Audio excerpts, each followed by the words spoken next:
today. And Eugene Thompson is an architect that we work with, and in terms of his bio, he says during the last 8 years, Eugene Thompson has honed his skills in being a motivator, encourager, and coach to all those looking for the Zoom gear in their lives. An award-winning architect, he has led his firm, Ionic Design Studios, and its talented designers to measurable, sustainable success since 1999, so a good long time, even though there's been certainly some tough economic times. Creating a culturally significant environment for his team at Ionic proved his philosophy of promoting strategies to unleash and untap potential in each employee for their own successes, as well as positive impact for the firm's mission. In 2012, with his diabetes spiraling out of control, Eugene refocused his energies to attack his disease with diet and exercise. Massive exercise. Having never ran before, he tackled his first marathon in January of 2014, and at the age of 48, he has since completed over 60 marathons and a few ultras. And that doesn't include some of the other things he'd probably tell you about. With a newfound energy, Eugene started sharing his story, experiences, and marvelous motivation with others wishing to accomplish more than they could ever imagine in business, health, family, and life. He brings that same dedication to his work with other business leaders as they strive to empower their teams and achieve greater success. Please give Eugene a warm Rotary welcome.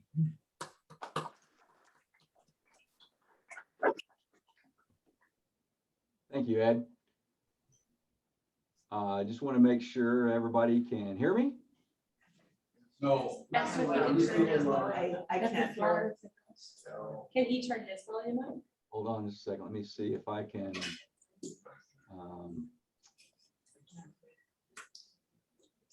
How about my screen? Can you see it now?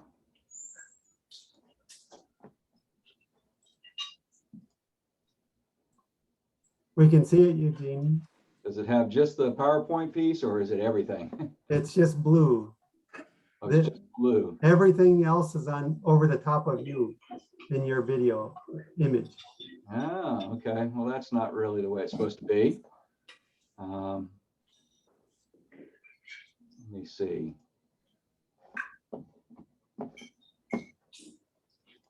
Technical difficulties, right? Yes, I should just go with it. Yeah.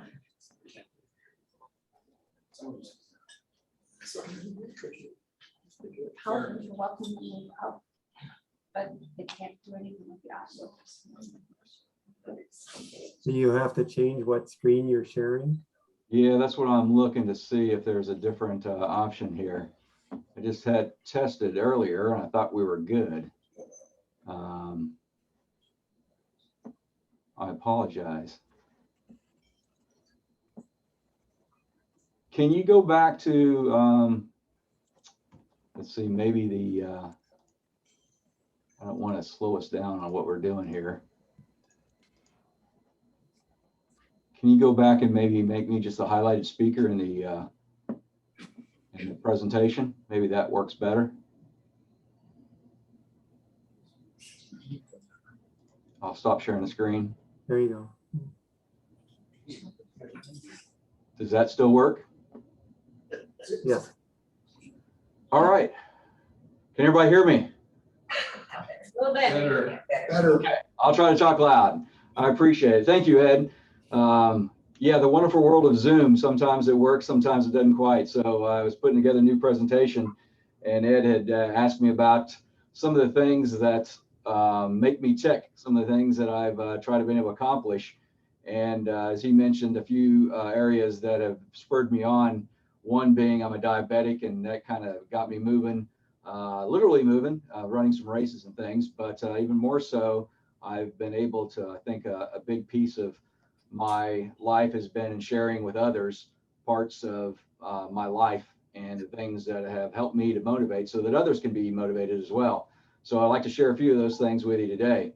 One of the big things I want to go through is a little bit about kind of I guess, me. And there's been many times people ask how I'm able to accomplish so many things, but really the key isn't that I'm a superhero or anything else. So I'll show a few of my backgrounds of things that I'm just an ordinary guy trying to do something maybe a little bit more so. And I found a system that I'll share with you at the end that I think allows others to be able to accomplish more as well, more value, more adventures and things. As Ed mentioned, I've been an architect and a founder of our architecture firm, Ionic Designs, for it's been going on 22 years now. It's been a wonderful journey that we've been on, and it's exciting. And I really love the idea of seeing my staff continue to grow and prosper. They are my right hand in the support for what we do. The other thing that I share a lot with everybody is my family. I'm fortunate enough that my wife has put up with me for 33 years and all the adventures. I drag her along to a lot of things. If you ever get a chance to follow me on some of the social media aspects, you'll see that I do torture her quite a bit in many things. She's ran races with me in superhero costumes, and even of this last Christmas, I made her be part of the Grinch. I always wear the Grinch, and she was the little girl, and we ran around our neighborhood. So she's endured a lot being married to me. Being blessed a lot with 4 kids, all married. And we're on 8 grandchildren, and we just found out a couple of weeks ago that number 9 is on the way. So very blessed in all of these things. The other thing that I've been known for recently, sometimes it's about architecture, but a lot it seems to be about running marathons. Back in 2013, my diabetes was spiraling out of control, and I decided I needed to do something about it. So I went on a strict diet and started running. I had a bucket list to do a marathon. I did the first one, and I kind of got addicted to it a little bit. And so over that course of time, I've done, I think Ed mentioned 60 marathons, but I actually ran one on Friday in Virginia Beach. I don't know what your weather is there, but on Friday here in Virginia Beach, we went up to 99 degrees. And I have this thing that I started back last year when COVID shut all the races down. I ran around my neighborhood. It's like a 0.7 mile loop. And within that loop, I wanted to see how many times that I could go around it in a 24-hour period. I was able to do 84 loops and 60 miles, but this year was a little bit harder. It was being 99 degrees and humidity so high as it was about 111 heat index. I got a little bit less that's there, but still accomplished quite a bit. So it's been fun. I've done a few ultras and some kind of crazy races, been involved in things, but the most thing that I'm really pleased with is that back when I started running, everyone started, calling me Run Forrest Run, and then it shifted over to Run Eugene Run, which we were able to start a few years ago, a foundation to help support diabetes awareness. It's the 7th leading killer in the United States, and continues to be really unknown for a lot of avenues. So we have that foundation that we go on. The other piece, as we've been continuing to be blessed with, is my wife and I started a coaching part of the things that we've learned along the way to help young business entrepreneurs and others to be able to achieve their goals. And so we've done that with this, the TIBS that we call it, this I believe, a coaching program that helps give a little bit more well-rounded approach versus you might see some where you have the traction or scaling up or those things, but this one has a little bit more of a Christian background and the principles that's there. And so we don't forget about health and family and life within that growth. So a big part of what we're doing these days. But today I wanted to share with you a little bit about some of the things that kind of get me going. One of them is motivation. The title of this is about motivation, inspiration, and the things that make you go zoom. Well, motivation for me is some of these things that actually come from the interior, from inside. It's an internal desire that energizes us, or if it energizes, you've heard about drive. What drives you, what makes you get up and do these things. And that's become a big aspect of how we've been able to, my wife and I have been able to accomplish some of the many things that's there.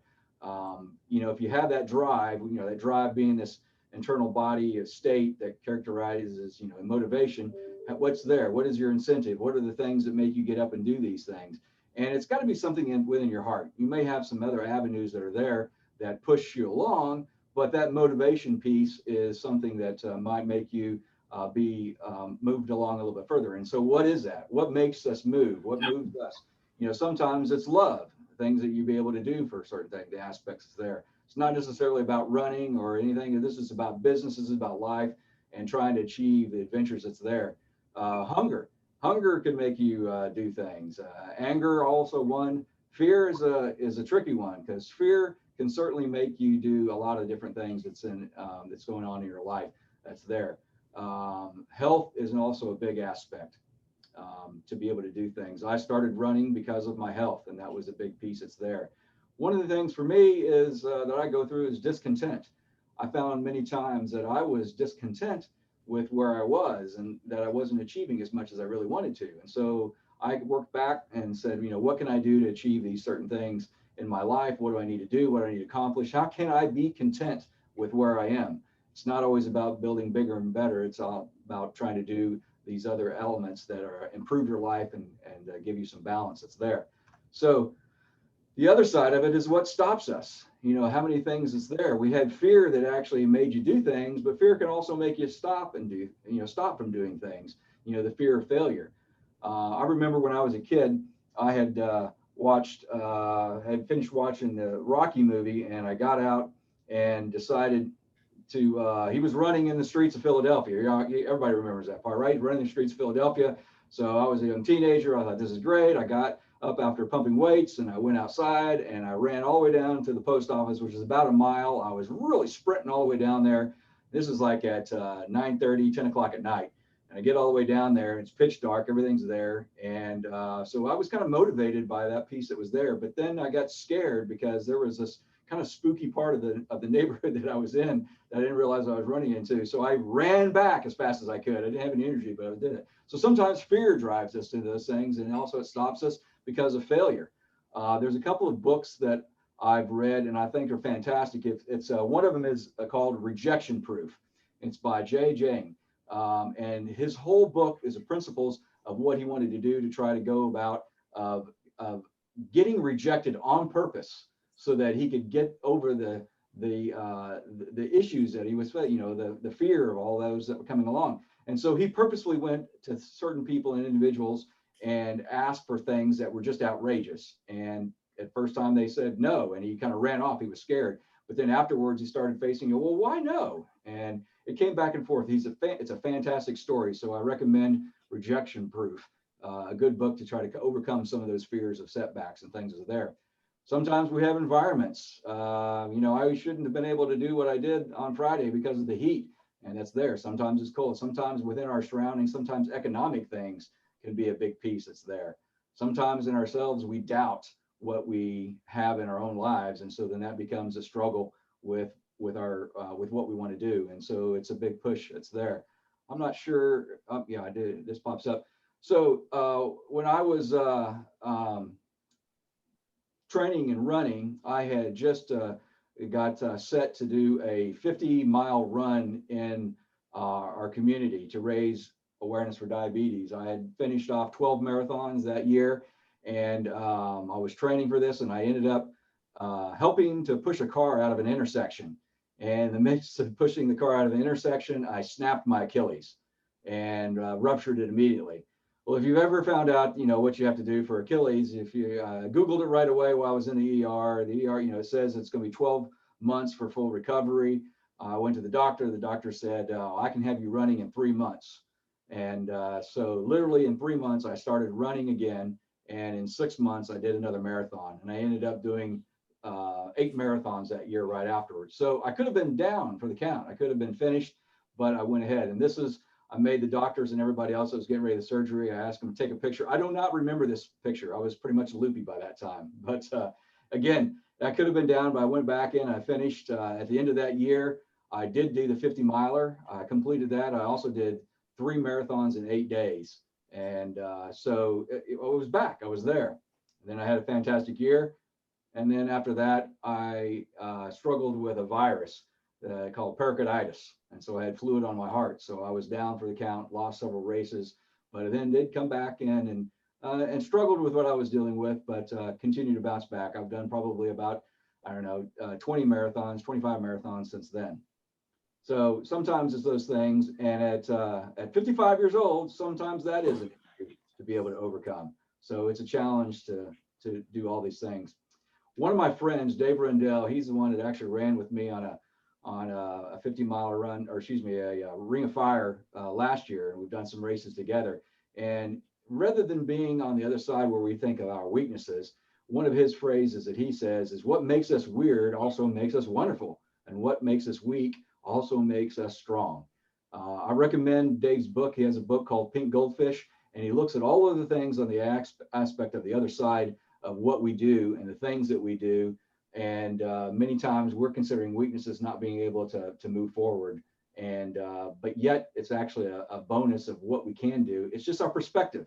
We can be a pessimist about it, or we can be an optimist about it. We can look at these different avenues. So Pink Goldfish 2.0 is out. I recommend you go to the Kindle. I believe it's free right now, so you can download it, read the book, and share your comments about it. I think it's a fun one that's there. Definitely motivational and inspirational, and when it comes to businesses and things in life.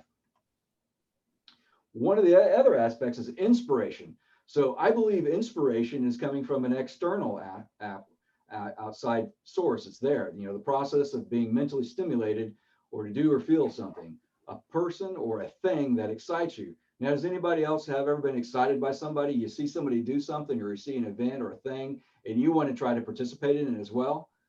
Sometimes that's an avenue that we all look at, and how can we achieve those things? For me, I do several different things in my life that I'm doing. Many have asked me, what do I listen to? Do I listen to music or whatever when I'm running? And music is the favorite one that's there. I often do that. Sometimes I'll listen to audio books and things, but music is my big one, and I think that's probably an influence for a lot of people, an inspiration.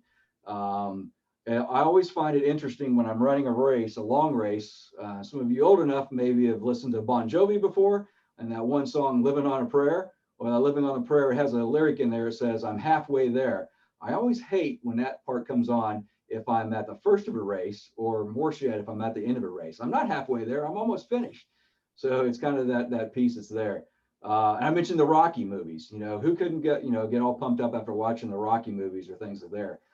Many times I'll have quotes that I think are inspirational in books. I read the Bible daily.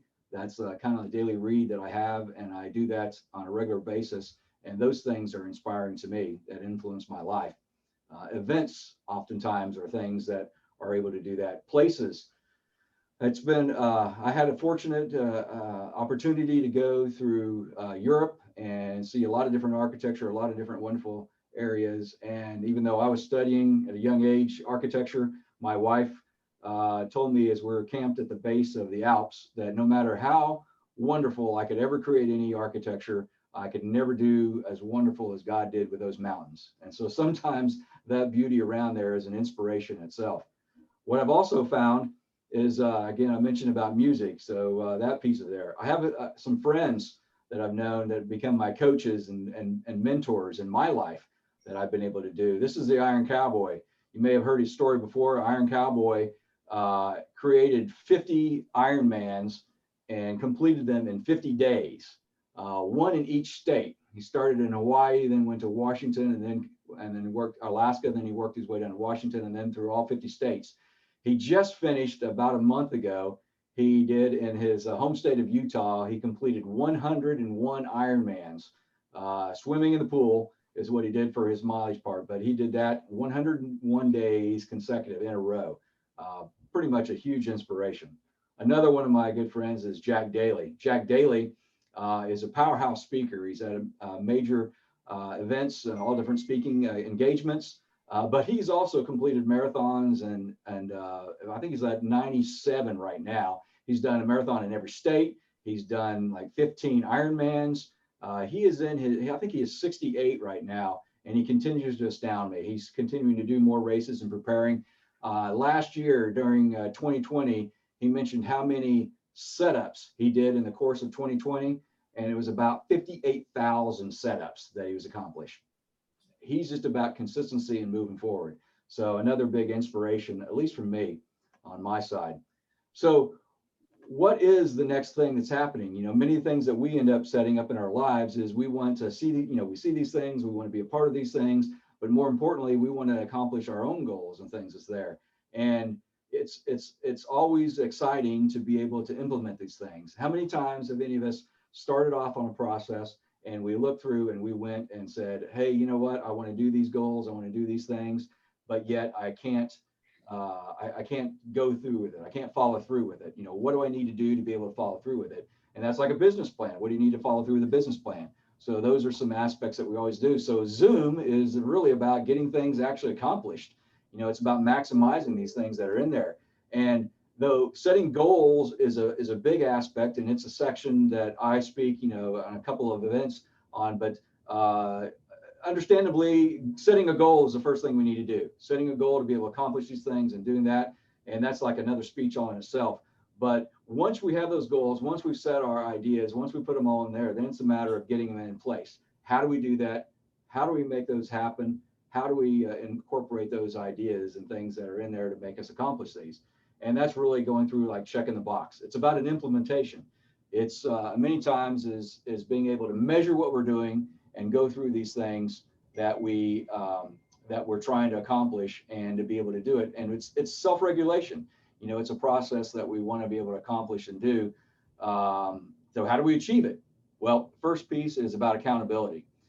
Many of the things that I'll end up doing is first having the process that I need to do is to be accountable. And, you know, it's a lot of other things that are in there. I'm tempted just like anybody. I want to do these things. I'm weak at times. You know, our accountability is, you know, sometimes if we're in business, we're looking at our bank accounts. That's an accountability. You know, where is it? How is it there? Are we saving? Are we doing what we need to do? Or how about the scales? You know, stepping on the scales, that's an accountability that's there. But right now, there's so many apps. If you're trying to exercise or you're trying to accomplish or doing that, there are things out there that will allow you to be able to be held accountable. The other part is being coached. Jack Daly, again, a figure there, talking about being able to improve what you can't improve what you don't measure. He has like 14 coaches, or has had 14 coaches for his training that he's doing, for his business, for his speaking, all those things. So be willing to be coached. Find somebody that can do it. Sometimes there's a fee, sometimes there's online help, sometimes there's certain areas. But in the end, you know, we ask the questions, why? Why are we trying to do these things? Why do we want to do these elements that are there? I'll back up before I show that. Why do we want to do this? It's not about just accomplishing more. I found many times people will come to me and they'll ask, well, why do I want to do more for? Why do I want to do less? And like, you want to do more of the things that you enjoy. You want to go on adventures. You want to go on these things that are enjoyable. So if you can accomplish those things in a timely manner, then you can get on to the things that you really do want to do, things that you maybe have never had an opportunity to explore. And so that's the why. And part of that is holding your numbers together and how you do that. I have this process that I call, it's Marvelous Morning. It's something I have on my iPad. I do this form every day. It's a simple form. I've changed it a few times. I've continued to expand over the years, but I've been doing it for the last 8 years. And my Marvelous Morning, I have a checklist. I could do it digitally in that process, but I kind of like to write things I like to check off in a box and do those things. So the left side is mostly all my morning activities that I do, and I crunch through those things and I check them off. And then on the right-hand side are a lot of upper right-hand side are a lot of my business things that I do, simple things that I accomplish. How do I grow my business? How do I support somebody? How do I encourage people? What are my master visions? Am I doing any videos, or am I doing any learning and education? All those things come in there, and then I wrap up the end of the day with certain areas. I have a lot of weaknesses, and so some of that I actually measure my weaknesses, because the less I can do those, the more that I can spend time doing other things. And so then that becomes a big part of how we go through our process of what we're doing to my wife and I, that we've been going along to accomplish more. And it's a big process that we get involved with, and help sharing that message with others. The TIBS idea was something that we started bringing in small businesses so they can accomplish certain things, so that they could focus on the most important parts to get their rewards. And the rewards of the why was to have a better life and applications. Not so much about money, but it's also about, you know, how you can help others and how you can encourage others. And that's a little bit of my story. I'd be glad to answer any questions. I know I had a limited time that was here, so I'll let anyone post questions or ask questions that they would like.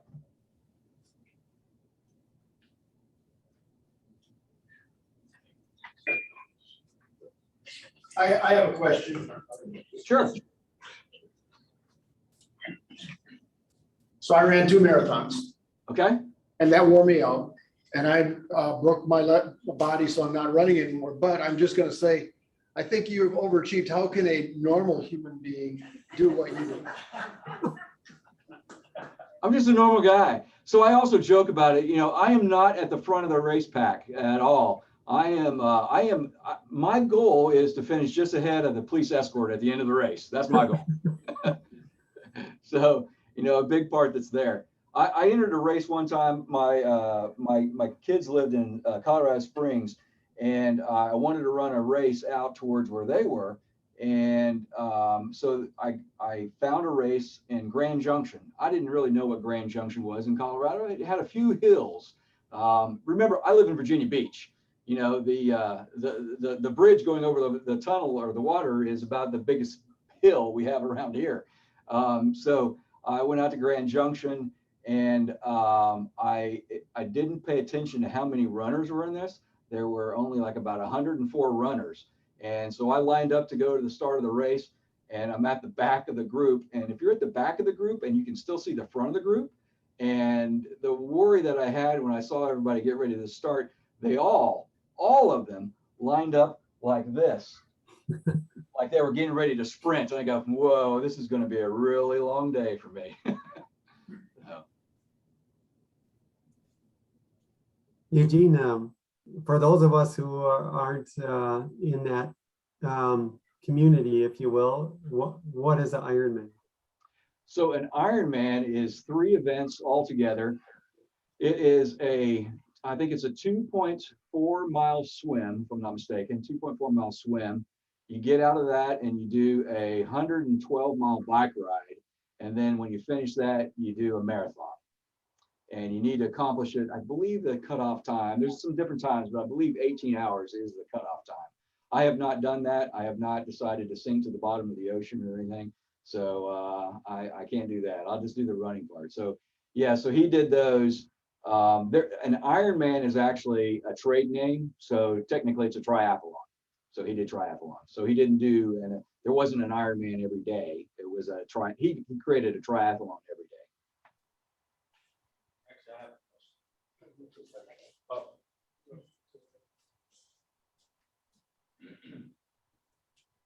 Earlier in your presentation, you talked about your diabetes being out of sync. So with this running, were you able to reverse your diabetes?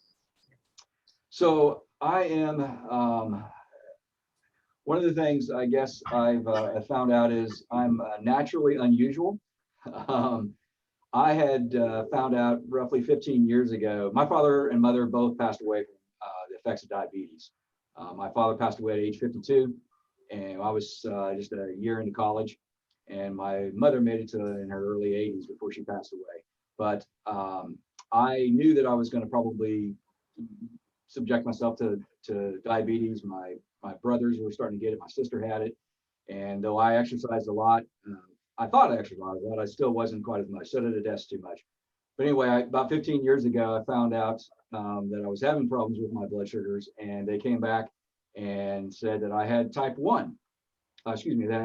diabetes, and said, okay, so I started to try to control it, but honestly, I didn't take it seriously enough. It continued to kind of spiral out of sync, and I struggled. And so I was considered type 2 when I started running marathons and started running. And at one point in time, I had finished 14 marathons in 1 year, and I had dropped the weight. I was down to about 175, considering I used to be at 250 plus.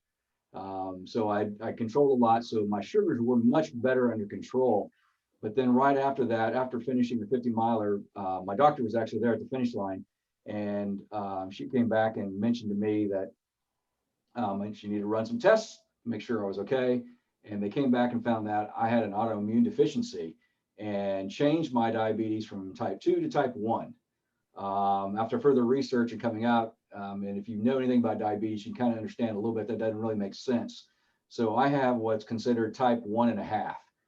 It's very rare. It's probably 0.215% of all the diabetics. But it basically means that I probably had diabetes as a young child. It just didn't show up into my bloodstream until later. The body starts to track through, and then it kicks in later on in life. So all the doctors look at it and they think it looks like, okay, you're your 40s and you're sitting at a desk more and you're not exercising that much. And so therefore you are, you're type 2. Of course, my doctor knew that that was not the case.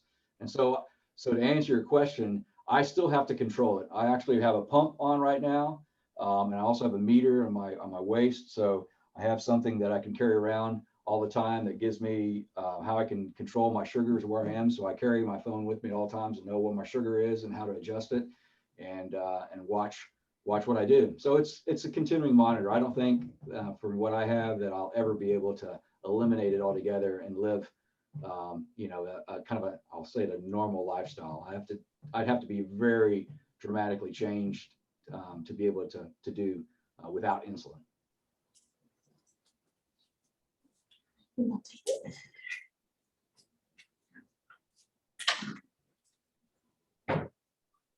Well, thank you so much. I know that I am absolutely inspired. I feel like I've done nothing compared to you in my life. But you inspired me to write down something that just says anything is possible when you put your mind to it, because that truly sounds like what you have done and the choices you've made and how you've looked at the adversity in your life has just come as an opportunity to find ways to be successful. So we want to thank you for being our speaker today. Thank you. And we make contributions towards the Rotary Woods in Roseville locally here, where we recognize all of our speakers that way. So thanks again.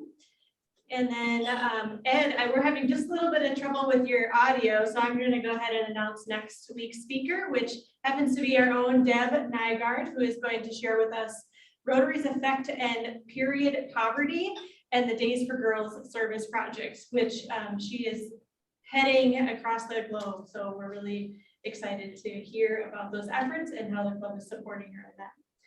So with that, our Rotary meeting is ended. Thank you. Thank you. Yes, you.